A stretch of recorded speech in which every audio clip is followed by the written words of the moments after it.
It's a happy night in a brisk Tallahassee, Florida, with the students dancing shirtless in the stands as Florida State beats Wake Forest 42-7. I'm Mark Salva. I'm Jerry Kutz. Let's chop it up. Let's do it. It was a weird day, right? So on a day where Georgia Tech lost to NC State, Clemson lost to Duke, and Miami lost to SMU. Wake Forest lost to FSU. So how about that? It's the whole league's turned upside down. The whole college football's turned upside down. Right. Anyways, it's such a mental game, isn't it? It's such a mental. We forget these are essentially kids. I mean, they make money and they're in the public eye, and they're we all know their names, and they're somewhat famous in our little circle, but they're just kids. It's such a mental game. And, going into it, we just needed something good to happen to us. And, the way it started out, I was sure. I said the quarterback is running. He got loose a little bit. They had a couple big runs early that got called back for penalties. So, hey, something good happened for us, right?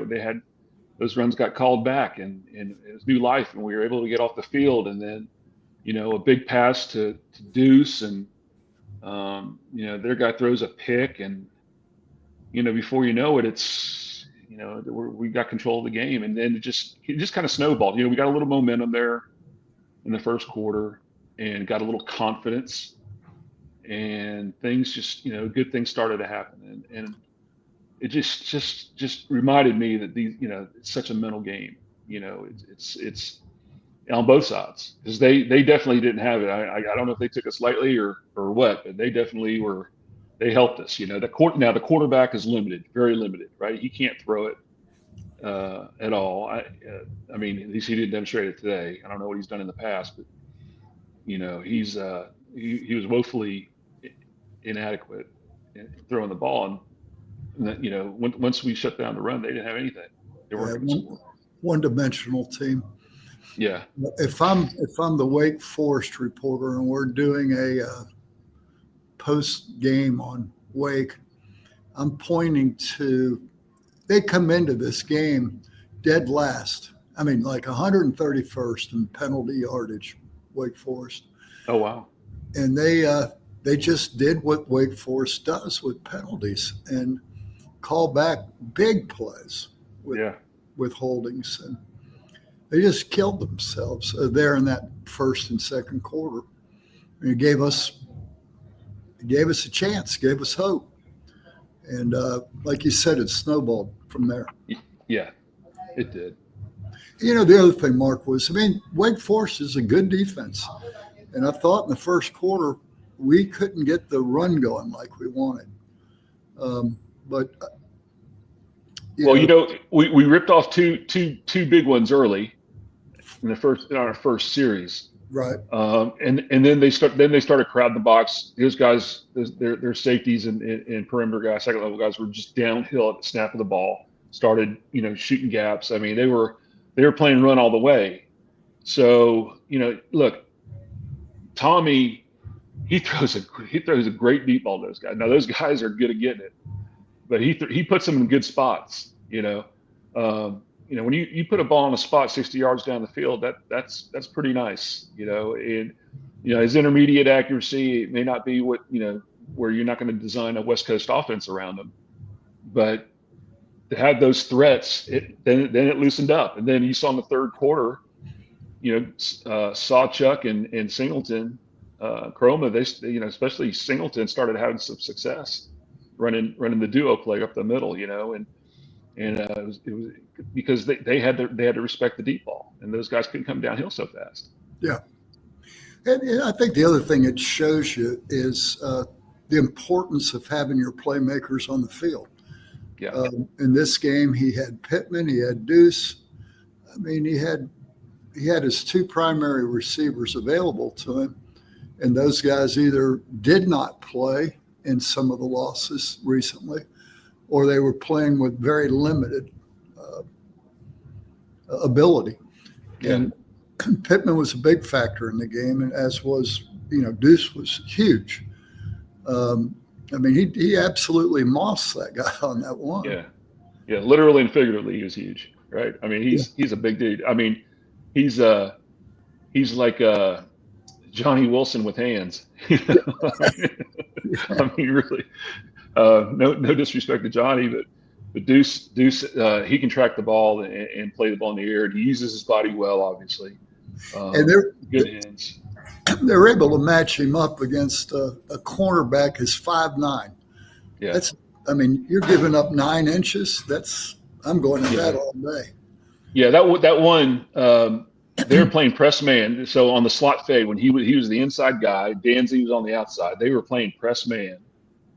I think they only brought 5, if I recall. Anyways, regardless, when Danzy pulled up, he sprinted, his 10 yards and turned, and then Deuce ran this little slot fade. That guy had his back to him. I mean, there's nothing that guy could do, right? Yeah. I mean, it was again, it was a little bit underthrown, but he made a great play on the ball. But it was in a good spot, The guys in the back turn, that's where you want to throw it.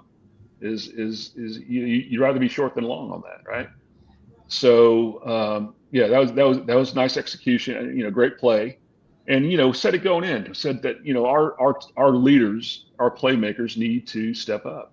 And I pointed out 4. I pointed out Tommy, Deuce, Pittman, Juice, and Earl Little, and Daryl Jackson. I put those 6, one on each level of the offense and the defense, because those guys are our leaders, and those guys need to be the ones that perform. Now, Daryl Jackson, every time I looked, he's getting triple teamed, so that's freeing up guys, right? He did his job for sure. Juice, I don't think he had a real productive game. You have to really dissect the film to see how he impacted the game. But Earl Little had the interception. He was flying around. He was our leading tackler. He did good. Obviously, Deuce and Pittman were factors, and Tommy did what Tommy had to do. He scored on a run, well executed little boot waggle thing. Put the ball in good spots. They try to do some quarterback runs. He's still not 100%, obviously. I mean, he does not look elusive at all. They're catching him too easy. He's tackling them too easy. I don't remember. That wasn't the guy that we played against. I can tell you that. So our stars stepped up, right? Our stars stepped up. Yep. And all apologies to the defense. I didn't give much of a chance. I mean, they're an enigma to me. In my keys to victory here, I said that the offense would score points, and I hope the defense got run over slower. So I apologize to the defense.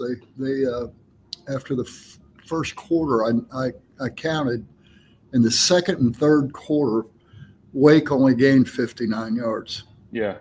Well, to give Tony credit, they did hit on a couple of toss sweeps early, right? So they did a couple of down in the rounds, and they did a couple of where they pulled counter and they tossed it the other way. So it was like an influence toss.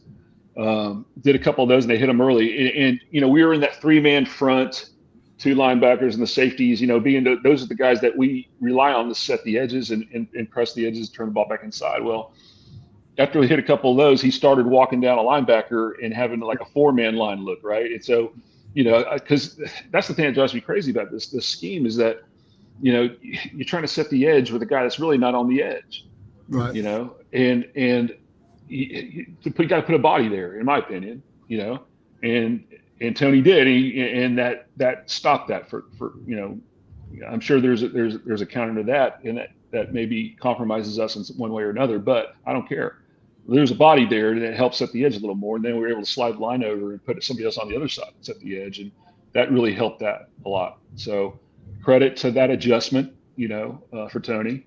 And yeah, the defense, again, got some things called back and able to settle us down, and some good things happened. We were able to build on it.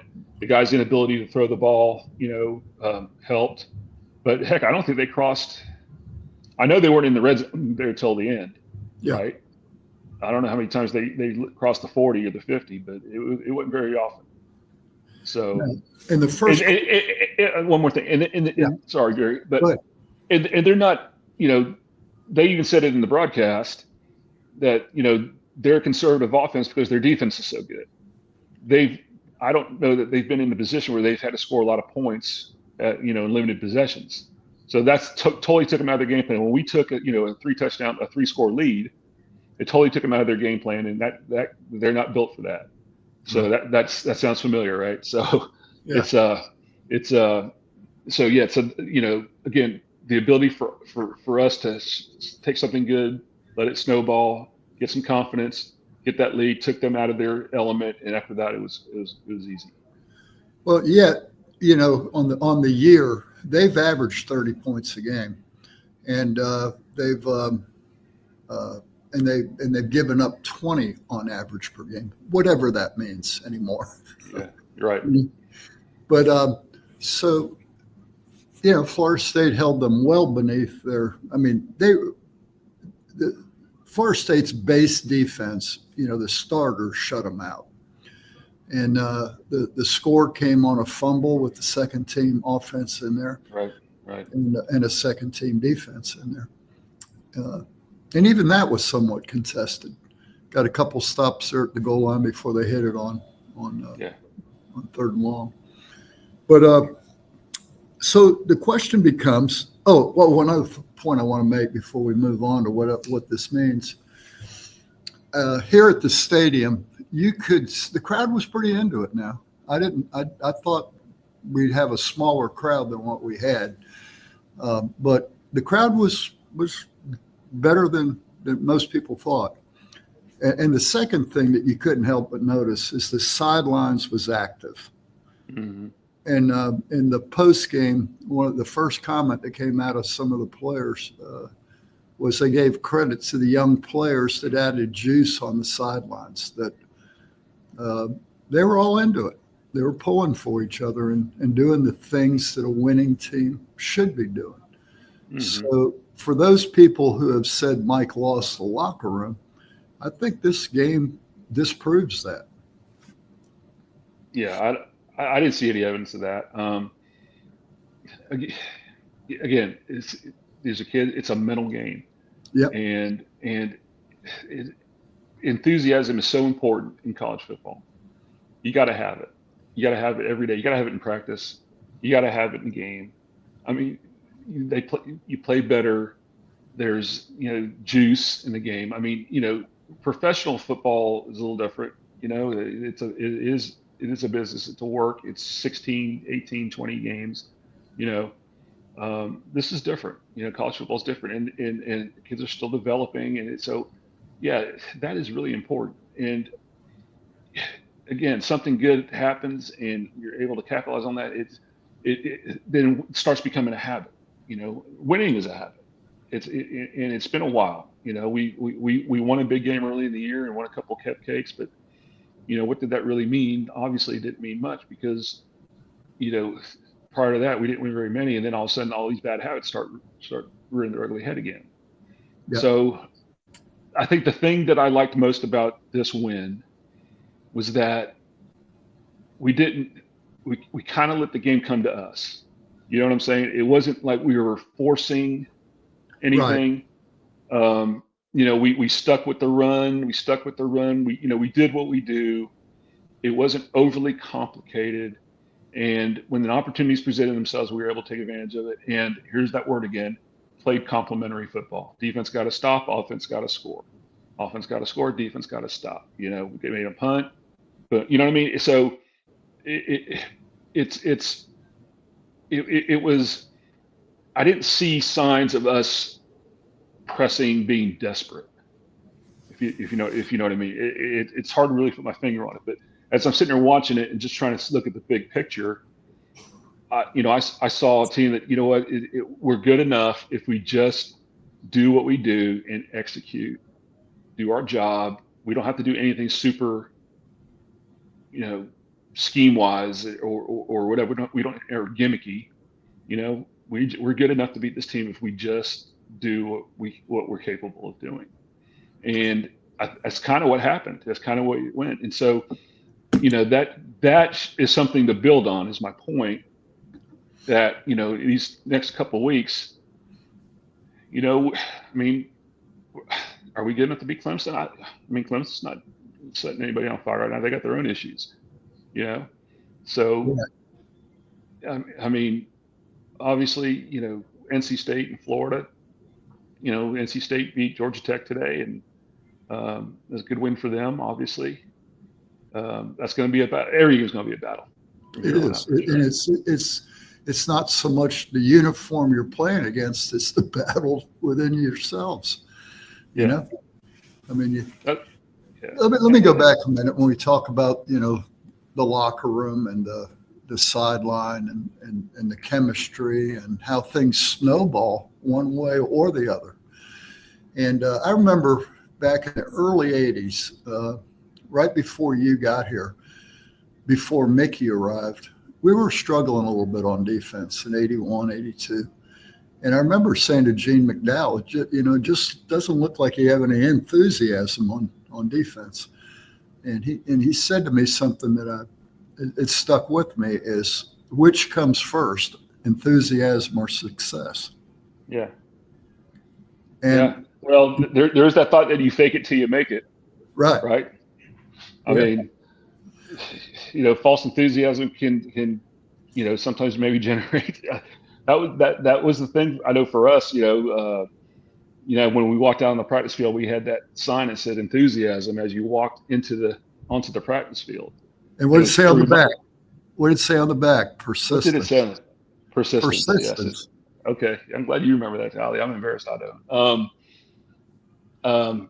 Anyways, but it's just a reminder that, you got to bring the juice, and go out there and bottom line is go out there and have fun, and because it is a game, and you do it because you love it, because, well, I hope you used to. I think some of them are doing it for money now, but you do it because you love it, because football's not a fun game. You only play one game. You practice more than you play.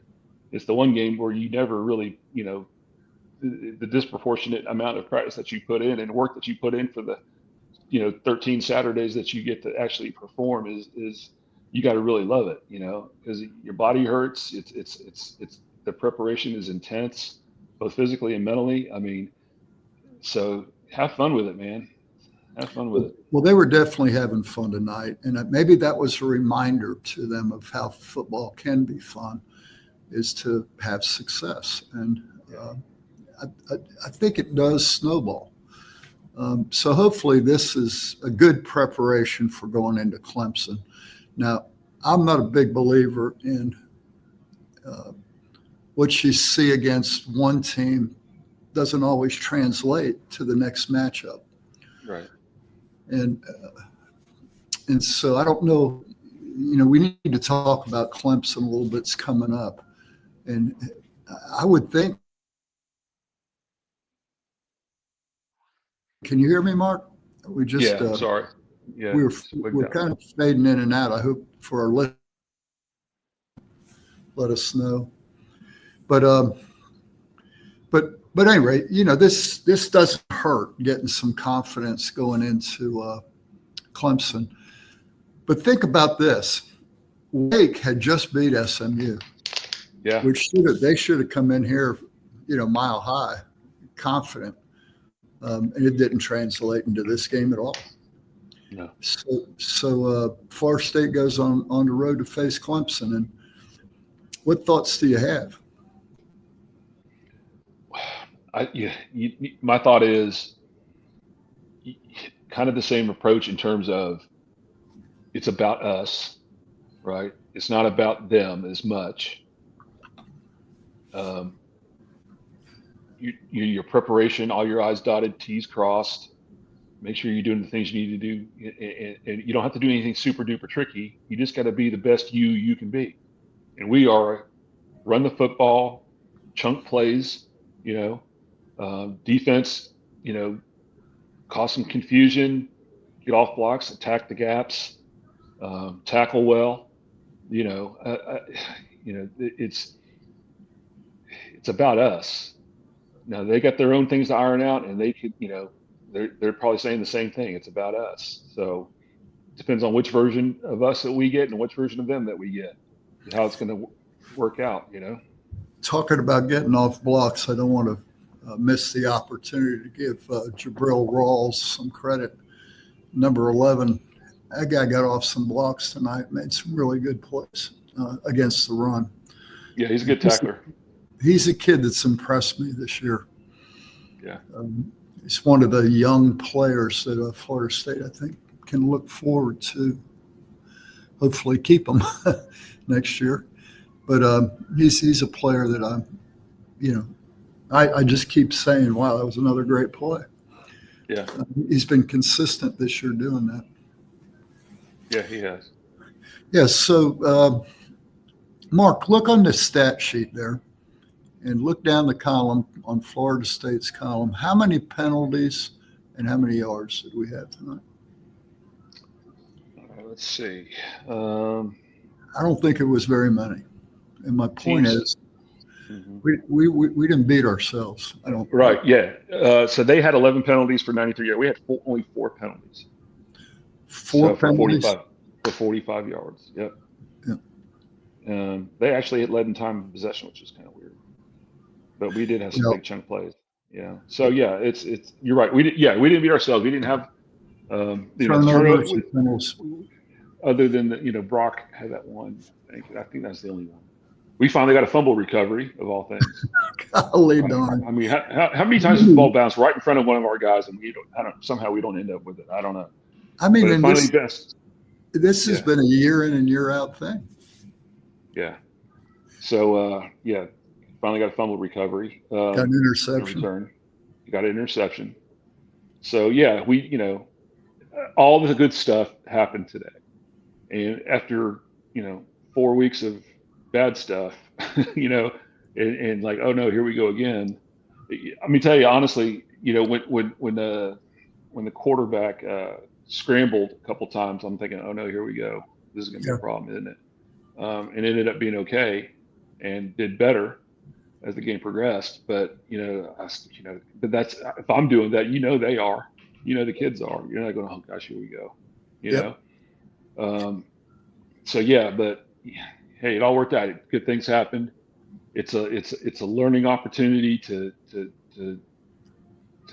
what it takes to win and how to win and all that stuff. It's a habit, And so limiting those things that get you beat gives you a chance. And for us, I'm not a huge guy on momentum. I think momentum is just the next play, But it is something to build on. It is It is that. I'm thinking back on those 4 penalties, and that maybe from TV copy or the broadcast crew, they explained it, but we got that penalty on Jerry Wilson in the end on the pass interference penalty. Yeah. Maybe he pushed off earlier than what I saw, but he what was it? He was even with them, and when the ball was underthrown, the guy was trying to redirect, and he did grab his shoulder and grab it and pull just ever so slightly. But it's one of those judgment calls where on this day are you going to let that go, or on this day you're going to call it. Well, and the other thing too is I think the receiver had slipped, so it was not going to be caught, right? Right. And it definitely bailed him out. It bailed him out. And those are the ones that I hate is when they're kind of desperate and there's a desperate attempt at trying to make a play, and you bail them out with a penalty. That was kind of ticky-tack, and it was a little bit ticky-tack. Now he did grab them, but that's one that is called 50% of the time. Yeah. So it is what it is. All right. Well, we've got one in the books. We're 4-4, no longer a losing team, and we get a big game at Clemson. team still has, Coach Bowden used to always talk about goals, right? And you don't have the state championship in play, but you have a chance to beat a rival in Clemson on the road. You got a chance still to play Florida and beat Florida. You got a chance at a bowl game. If you're Mike, what are the things you're trying to emphasize to the team tonight and in the coming week?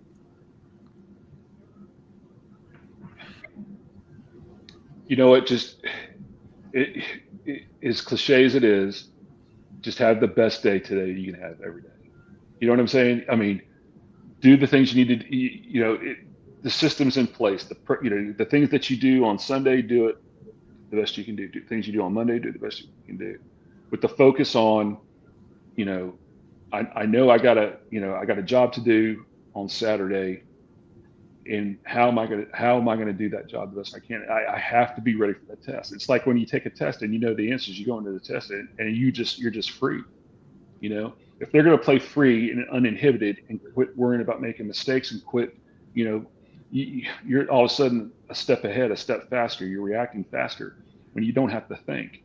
Yeah. Get to that point where you're so well prepared that you don't have to think. You're so well drilled, you don't have to think. So don't take every little drill that you do, that they do. That there's a purpose for it. Even these little pre-practice things that you do, there's a purpose for it.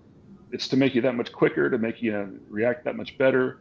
Get your body, feel the weight shift in your body. All those little things. Get that feeling in your body that you have to react and to tackle and to get under a pad and to get positioned and to get leverage. All those things. Really be real intentional about everything that you do that day and in practice, because that's, again, it builds on itself. It's incremental progress every day. And if the coaches are smart, and I know they are, and I know that, this is well tested, well proven, that, that as the things that they do day after day build to a peak for peak performance. There's a science behind it. I know there is. Okay, Coach Saban, you're talking about the process. I'm talking about the process. 100% I am. 100%. Because, there's no shortcuts. It's what you got to do. And we're all guilty of it. We're only human. Even when I was a player, you just want to get through today. Yeah. This is not that. This is not just endure. This is not endure. This is be intentional. Go out there and really, really intentional about everything that you do. Don't be falling asleep during film session. Study your guy. They all got iPads. You go home, go watch film. Watch your guy. Watch the things the coach is asking you to look at. So when you get on the game, when you get on the practice field, you can concentrate on your technique. You don't have to worry about assignments. And then when you get in the game, you see it. You automatically know what to do, and you're thinking about shifting your weight so you can step quicker. It's little things like that really make a difference. And that's, if I'm Mike, I'm really, really, really, really just emphasizing that. I'm just like, come on, guys. I need your best. I need your best every day, but I really need your best today. In every drill. And everything that you do. And this is not a time to endure. This is not a time to just get through it. Let's get to the end of the season. Let's get to the end of the week. I got a date tonight, or you got other responsibilities, I'm sure, with academically and all that stuff. But come on, man. When you're here and when you're in that nice new building, you are 100% into it. It's got to be that. And then if everybody does that, you got a chance. Yeah. That's the way I approach it, and that's the way I think they should approach it. We're going to be here next week after Clemson. What time is that game? I think it's a night game. I'm pretty sure. Is it? Yep. Okay. Good deal. It is definitely a night game because trying to get out of that place at night is a nightmare. So you and I will do this, and after that game, and we'll see where we're at next week. Oh, yes, it is. Listen, man. 6 p.m. 6 p.m. game. Yeah. I have to tell you, I felt really good after this game. Yeah. I really did. Well, Mike had a smile a mile wide, man. If you could box that smile and sell it, buddy, you make a lot of money. Well, think about the pressure that, not just the pressure. I mean, he probably knows where he stands with the administration, but it's just the internal pressure that you put on yourself as a coach. You went through it. Yeah. Look, there's I don't know Mike, but I know the type. Okay. Yeah. You want, and as a coach, you want nothing more than for those guys to experience success, because you stand in front of them every day telling them that if they do what you ask them to do, they're going to have success. And when you don't, it's really hard to stand up there and say, if you do this, we're going to have success, because you're not. Sure. And so you start to doubt yourself. You start to doubt, things that are going on. You start looking around and you start, trying to drill down. Now, they did say on the broadcast that, and I said it after the game 2 weeks ago, that you scrutinize everything that you do, that you look at everything in detail and you find out where the gaps are and you try to close those gaps. And that's exactly what they did. They said on the broadcast that, Gus went and looked at the offense. They broke down the running game and looked at, where they were good, where they were bad, where they're strong, where they had to fill some gaps. And that's what they worked on, and that's exactly what they needed to do. And defense did the same thing. I'm sure that, they made the comment that Tony said that, when they were overcompensating, that, when they were really committed to stop the run, they were neglecting the pass, and that was, against Miami, and they had some deep balls and stuff. So they did that. But my point is, as a coach, you stand in front of that team and your players every day and trying to teach them something about, just not about life, but but football, but about life too. How you prepare, you have success. But the other part about life is working hard doesn't guarantee success. You got to make the play, right? You got to get it done, and all you can do is your best to prepare that. But at some point it becomes incumbent upon the player to perform. And so as a coach, you're like, man, they did. We prepared. They did it. They had success. That makes you feel really good as a coach. I can't imagine that feeling. You've experienced that feeling as a coach. Yeah. Oh, yeah, absolutely. And it gives you an opportunity to go in next week and really coach harder. That's the good thing about it, because now you really get to drill down on the details. This is good, but if you would have really done this, how much better it would be. Right? You can do this against those guys, but if you do that this week, this guy's going to burn you. You know what I mean? So there's opportunities there. While they're feeling good, that's when you really, really get their attention and really drill down on some really, good detail stuff. So, yeah. All right, this has been fun. Let's fun when you win. Let's yes, absolutely. Let's plan on it next week, same time. We'll probably come on about 10 o'clock. 6 o'clock kickoff, so we'll be on about 10:15 next week. 6 o'clock Central. 6 o'clock Central. Oh, 6, yeah. So it's 7 Eastern. I was 7 right. Eastern, yeah. Okay, so it'll be 11 o'clock Eastern, 10 Central. Yeah. Mark, always. Go Noles.